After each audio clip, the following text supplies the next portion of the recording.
Pacifica Radio, I'm Christina Onnested. Congressional leaders return to Washington, D.C. today after a summer and Labor Day break.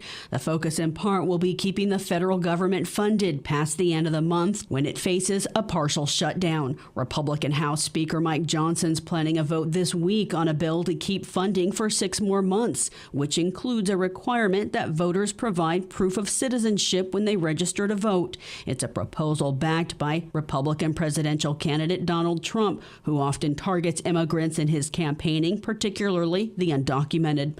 A survey earlier this year from Maryland University said 1 in 10 voters say they cannot easily access proof of citizenship.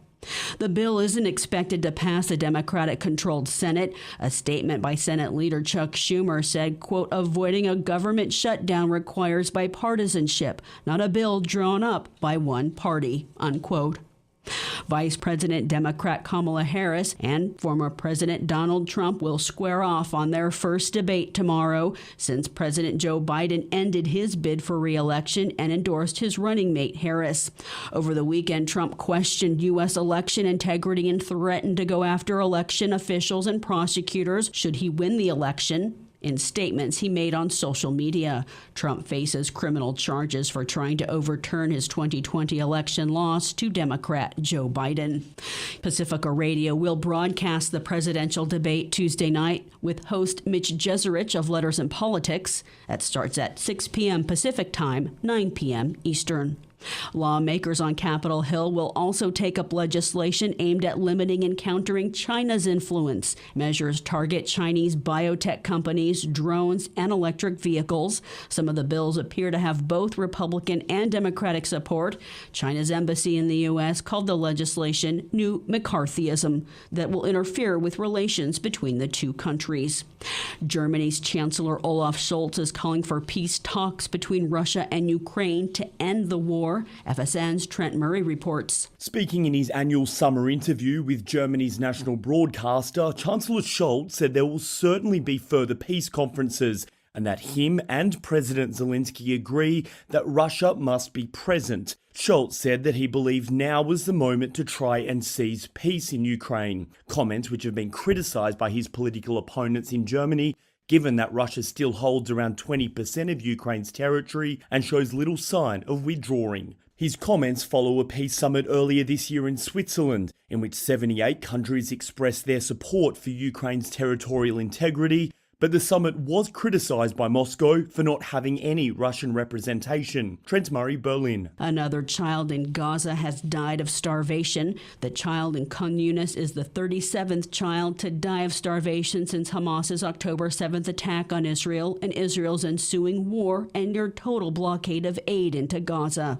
The World Food Program says 2.2 million Palestinians remain in urgent need of food. The Palestinian death toll in Gaza is nearly 41,000 after dozens of Palestinians were also killed in airstrikes over the weekend.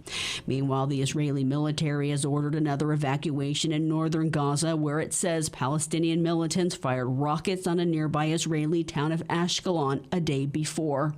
About 90% of Gaza's 2.3 million Palestinians have been displaced in 11 months of war, often multiple times. The UN Palestine Relief Agency UNRWA says more than 446,000 children in Gaza have been vaccinated against polio after Hamas and Israel agreed on limited pauses in their fighting. The week-long vaccination campaign will head north next. Funeral services were held today for the American and Turkish citizen who was shot in the head and killed by an Israeli soldier in the West Bank last week while protesting settlements, which are illegal under international law. The White House said in a statement it was deeply disturbed by the 26-year-old's killing and called on Israel to investigate what happened. The Israeli military said it was looking into it. The World Health Organization chief is calling for an end to Sudan's civil war that's killed some 20,000 people and caused the world's largest internal displacement. Dr. Tedros Adhanom Ghebreyesus spoke during a visit to Port Sudan Sunday. The scale of the emergency is shocking, and as is the insufficient action being taken to curtail the conflict and respond to the suffering it's causing. And we are calling on the world to to wake up and help Sudan out of the nightmare it's living through. We need an immediate ceasefire leading to a lasting political solution. The best medicine is peace. His comments come as UN experts Friday called for an arms embargo to Sudan, citing human rights violations from both sides and their allies, including rape, torture, murder, and the use of children for soldiers. They also called on the international community to establish a peacekeeping force in Sudan, either under the purview of the UN or a regional body.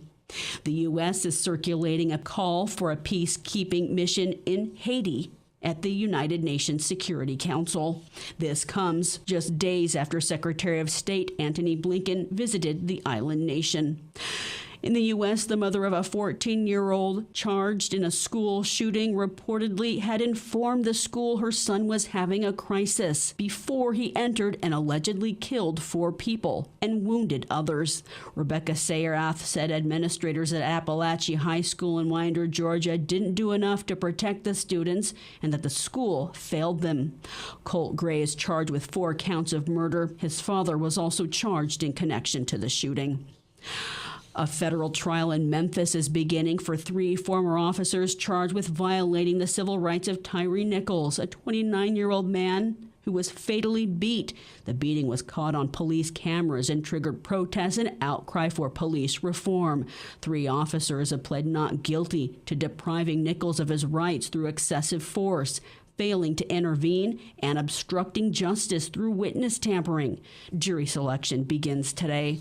Venezuela's former opposition presidential candidate Edmundo Gonzalez has fled the country into exile and was granted asylum in Spain.